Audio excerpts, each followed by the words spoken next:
আজিৰ এইটো ভিডিঅ'ত নেক্সট কৰাবলৈ থাকে যোৱা ক্লাছ 5-ৰ লেচন নাম্বাৰ 3 এক্টিভিটিছসমূহ আলোচনা কৰিবলৈ লৈছোঁ। এক্টিভিটিছ নাম্বাৰ হৈছে 21। ইয়াতে দিয়া হৈছে লেটছ টক ডিছকাছ ইন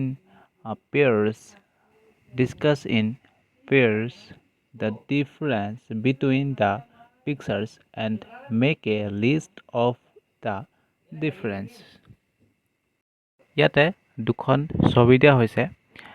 ছবি দুখনতে ইয়াতে প্ৰথম ছবিখনত বিভিন্ন ধৰণৰ বস্তু দিয়া হৈছে, অৰ্থাৎ ইয়াতে আৰু তাৰ তুলনাত দ্বিতীয় ছবি এখন দিয়া হৈছে আৰু ইয়াতে তুলনা কৰি এটা লিষ্ট উলিয়াব কৈছে কি কি অৰ্থাৎ ডিফাৰেঞ্চ আছে, অৰ্থাৎ প্ৰথম ছবিখন আৰু দ্বিতীয় ছবিখনৰ তুলনাত কি কি ডিফাৰেঞ্চ আছে তুলনা কৰি বস্তুখিনি লিখিব লাগিব, অৰ্থাৎ এটা লিষ্ট উলিয়াব গৈছে, এটা তালিকা প্ৰস্তুত কৰিব লাগিব।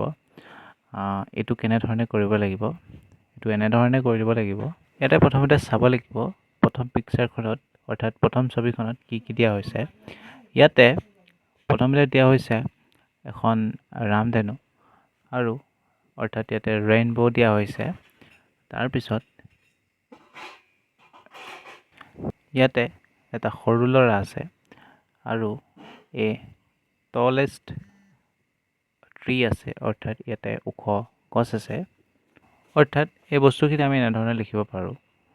There is a rainbow, a flower, a tall tree, birds, a kids and a goat.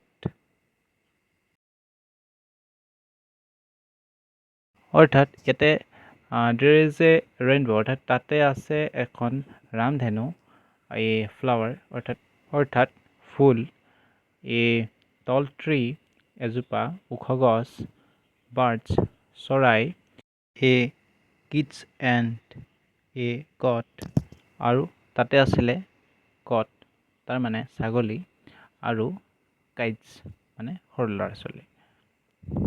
আমি এনেধৰণে লিখিব পাৰোঁ। তাৰপৰা ইয়াতে লিখিব পাৰোঁ in second pictures have not same things, অৰ্থাৎ ছেকেণ্ড পিকচাৰখনত অৰ্থাৎ দ্বিতীয় ছবিখনত এনেধৰণৰ একেই বস্তুখিনি নাই।